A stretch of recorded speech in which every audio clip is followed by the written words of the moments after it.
Bienvenue dans le cabinet des explorations. Ici, tu partiras à la découverte du monde, de ses différentes cultures hors du commun, de lieux inexplorés, et surtout je souhaite que durant ce voyage, tu puisses te poser des questions existentielles. Alors, si toi aussi tu veux embarquer dans cette aventure avec moi, prépare-toi parce qu'on est là. Et bien sûr, d'un autre côté, on n'oublie pas notre bon vieux car. Du coup, les amis, enfin arrivés à, je crois, quelques kilomètres de la Côte d'Ivoire. Je suis un peu au milieu d'une route. Mais c'est pas une vraie route, c'est dans un village. Comme vous pouvez le voir, il y a un petit village, il y a des gens, il y a des petites maisons. Et ils sont trop gentils, ils m'ont laissé dormir ici. Il m'a dit, pas de problème, tu dors deux jours ici, parce qu'en gros là on est samedi. Et moi mon visa il commence lundi en Côte d'Ivoire. Je suis content d'être arrivé. C'est la route comme ça en fait, quand t'enchaînes, c'est très fatigant. C'est pas le genre de voyage qui te repose en soi, mais c'est tellement enrichissant.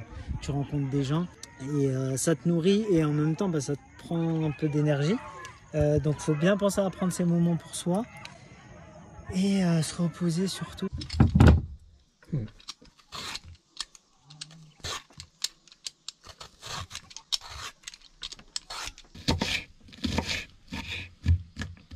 Et regardez-moi cette vue les gars, ça c'est le mont Nimba, c'est magnifique, là il va pas tarder à pleuvoir, mais c'est trop beau.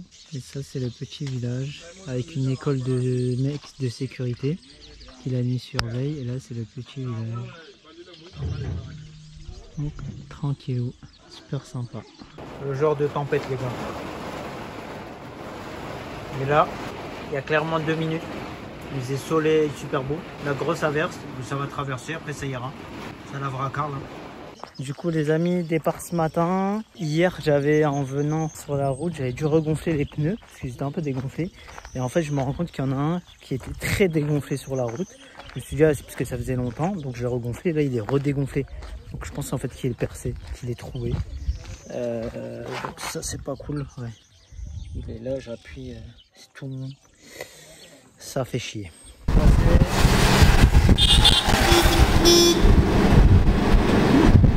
C'est excellent. C'est une personne que j'ai rencontrée en moto là, sur la route. Il m'a dit non, arrêtez-vous. Et donc je vous laisse vous présenter. Oui, c'est M. Dopavogui Fassou Félix. Je suis environnementaliste de formation.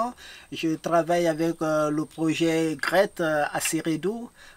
Cette forêt, c'est de la biodiversité qu'on appelle le Ziama, où il y a des éléphants, il y a des hippopotames nains, il y a beaucoup d'animaux sauvages. Vraiment, c'est vraiment quelque chose de la nature à Zérékoré, parce que cette forêt-là relève de la forêt de la Guinée forestière et qui a en fait sa région Zérékoré. Je viens de trouver mon ami qui est venu vraiment de la France. Il était de passage. Je l'ai fait de coucou, il a fait une escale. Vraiment, on s'est partagé des idées. C'est une bonne chose. Pas pris vraiment, c'était pas la fin de son séjour en Guinée. On allait faire beaucoup de choses. Ouais, c'est ça. Plus que ça, M. Sofiane. C'est pour une prochaine fois. Voilà, une prochaine fois, je suis ravi. Je voudrais que prochainement, vous venez et je vais vous montrer beaucoup de choses qui, n'est-ce pas, concernent la Guinée en tant que des choses naturelles ici en Guinée. Avec surtout vers Yomou. Vers Forêt Caria, il y a beaucoup à faire. Mais ici même à Macenta, vers Cancan, il y a beaucoup de choses de nature. Vraiment, Dieu nous a aidés. Hein. Le président aujourd'hui que nous avons, il est en train de mettre les bouchées doubles pourvu que les touristes rentrent en Guinée pour voir des choses naturelles, pour découvrir des choses et pourvu que le pays puisse aller en avance. Du coup, là, ce soir, c'est concombres qui m'ont donné la famille Susanna, Alain et tout ça en Guinée, là, et avec des pâtes à la tomate. Ça va être très bon. Ah oui, j'ai rencontré un autre monsieur sur la route aujourd'hui, trop mignon. Et bien sur la route, il m'a dit je peux vous offrir des oranges. Il m'a offert des oranges. Cette générosité en Afrique, c'est incroyable. On dit qu'on attire ce qu'on est. Je vais finir par croire que je suis généreux ou pas, mais je ne sais pas. Mais ouais, ça me... Merci la vie, merci tout, merci Dieu. Allez, salut. Bon appétit aussi. On s'est fait un autre pote. Frérot, le criquet, c'est plus des criquets ça. Et la Côte d'Ivoire, c'est ici les gars. ça va.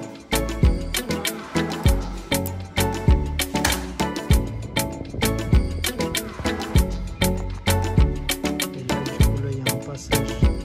Donc là, les amis, j'ai passé le contrôle santé. Bon, en soi, j'ai juste montré mon carnet de vaccination. Bapleu. Bapleu. Ah, Bapleu. Bapleu. Ok. C'est écrit là. Ouais, j'ai vu la pancarte là-bas. Ouais, ok. Bapleu, C'est le bureau de douane. Ah, okay. Ah, ok. Mais une fois que j'ai passé ça, je suis officiellement en Côte d'Ivoire. C'est fini. C'est fini. Après, je peux aller à Amman. Il y a sans problème. Ah, ok. C'est déjà Côte d'Ivoire. Ah, ok. Depuis le poste là-bas, c'est la Côte d'Ivoire. Commencer comme ça. Ah, ok. Tu as vu les points, prends le goût là. Ouais. Avant de prendre là. Ouais. Tout ça, ça. Donc, je peux dire que je suis content d'arriver en Côte d'Ivoire. Oui, sécurité. Merci, patron. La sécurité, il n'y a pas de plaisir. C'est fini, la sécurité. Monsieur Mac. Rappelez-moi votre prénom, j'ai oublié. Moi, c'est Béki. Allez, ça y est, on est arrivé en Côte d'Ivoire, officiel, les gars. On est arrivé en Côte d'Ivoire. Ça y est, les alocos, c'est à nous. Trop content.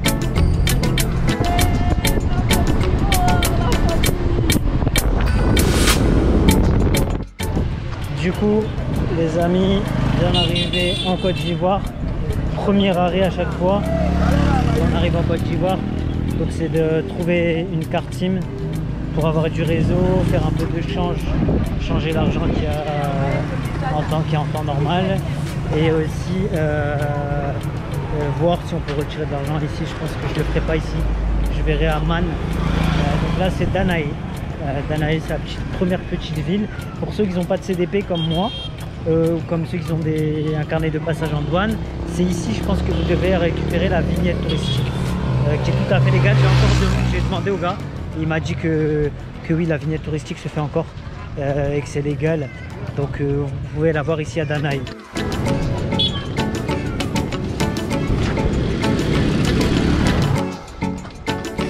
Du coup, la famille, là, attends.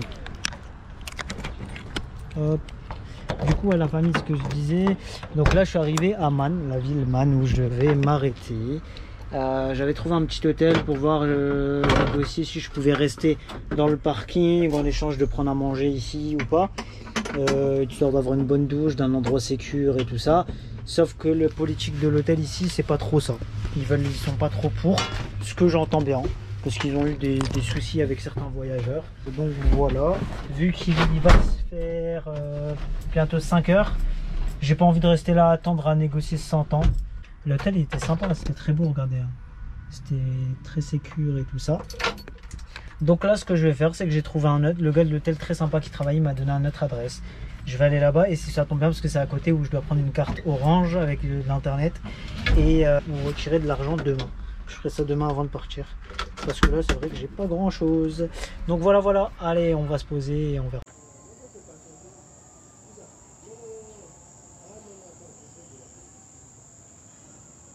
Du coup, la Famax, enfin arrivé à Man. Après, ouais, c'était cool la route, c'était pas mal. Et là, posé, c'est le cadre, il est super sympa, c'est l'hôtel Cascade. Et du coup, demain, ça sera direction Yamoussoukro, Inch'Allah. Et là, j'ai essayé de taffer un peu. La wifi, c'est pas trop ça. Là, j'ai hâte de prendre une bonne douche, de manger, prendre une bonne douche. Et puis aller passer une bonne nuit dans la tente. Et demain, c'est une autre journée, ça continue. Et demain, il y aura une grosse surprise. Parce qu'à Yamoussoukro, il y a quelque chose de particulier qui a l'air dingue. Et donc, on va aller voir ça. C'est petit shawarma à 2000, donc ça fait 3 €. Et Aloko. Aloko qui est un peu plus cher comme c'est dans un hôtel, puisque normalement pour 500, t'en as plein. Là, c'est 2000, mais voilà quoi.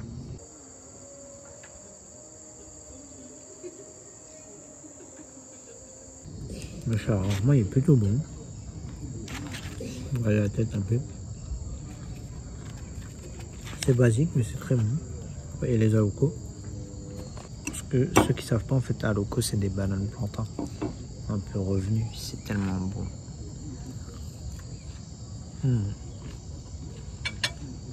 Et surtout que le cadre, il est ouf.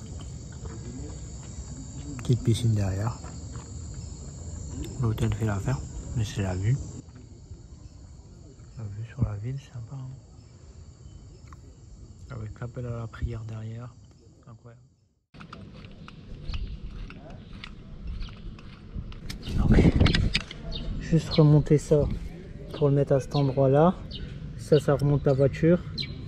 Avec ça, on tire la roue et après on remet la deuxième quoi. Comment tu t'appelles? C'est Innocent. Innocent? Oui, oui.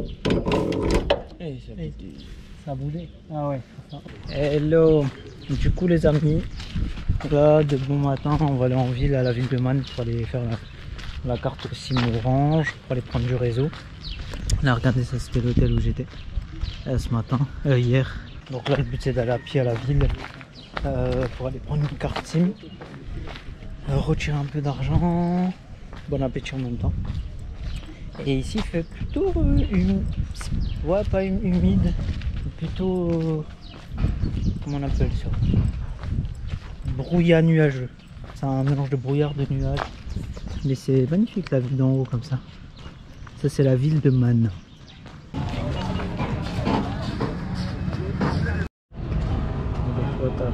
Là tu prends ta passe, ta carte SIM, tu recharges, elle s'occupe d'identifier.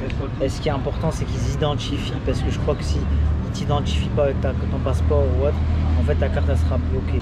Et, sachant que là ici la carte SIM elle a 100 ou 200 francs, ça dépend.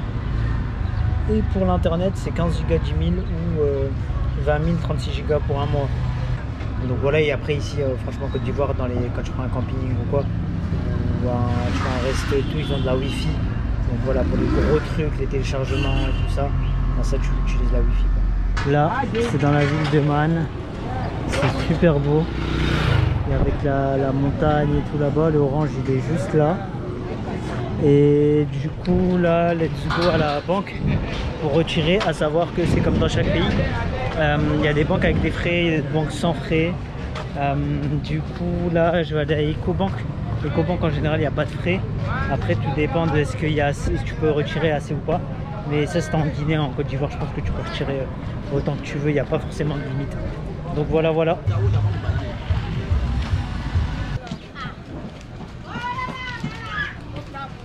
Du coup là c'est la route principale avec le marché derrière.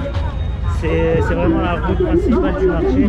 Vous voyez les embouteillages avec les petits taxis, les taxis verts ici. Les taxis sont verts. Et là, dire que quand je suis venu par là avec le car. C'est pas super large, regardez. Il y a de la place juste pour 2 voitures. Le masque, ouais. La tradition locale dans. Alors, nous avons le masque échassier, le masque échassier. Le masque échassier dans la tradition, son rôle, il est d'abord justicier et en plus de la justice, c'est le masque coq qui, n'est-ce pas, voit de loin, puisque le coq c'est l'animal qui réveille, qui annonce l'arrivée du jour. Alors lui, il voit très loin le bonheur arriver, je touche du bois, le malheur arriver également. Alors si c'est le bonheur, il avertit le chef du village. Et le chef du village organise une cérémonie de libation et la gastronomie est chargée par les femmes. D'accord. Ces masques de petite taille, ce sont des masques de réjouissance. Et les masques de réjouissance dansent. D'accord. Si c'est le malheur qui arrive pour le village, directement, il n'a pas le temps d'avertir le chef du village parce que le malheur vient plus rapidement que le bonheur. Alors, il dit directement au masque guerrier que voici. D'accord. Et c'est le masque guerrier qui, lui, il combat le mal. Et il a toujours la victoire. Et une fois... Toujours, c'est lui qui a la victoire. Parce qu'il a toutes sortes de stratégies pour combattre toutes sortes de mal qui arrivent. En dehors de tout ça, ils ont 2 rôles communs. Tous les masques de la région ont 2 rôles communs. Okay. Le premier rôle, c'est d'être intermédiaire entre les vivants et ceux de l'au-delà. Et le second rôle, c'est la protection de la tribu. D'accord. Et comment ça vient de où leur pouvoir comme ça? Leur pouvoir, auparavant... Parce que comme tu lui dis, lui par exemple, il combat le mal et il gagne tout le temps, d'où ça vient? C'est culturel, oui. C'est transmis de génération en génération?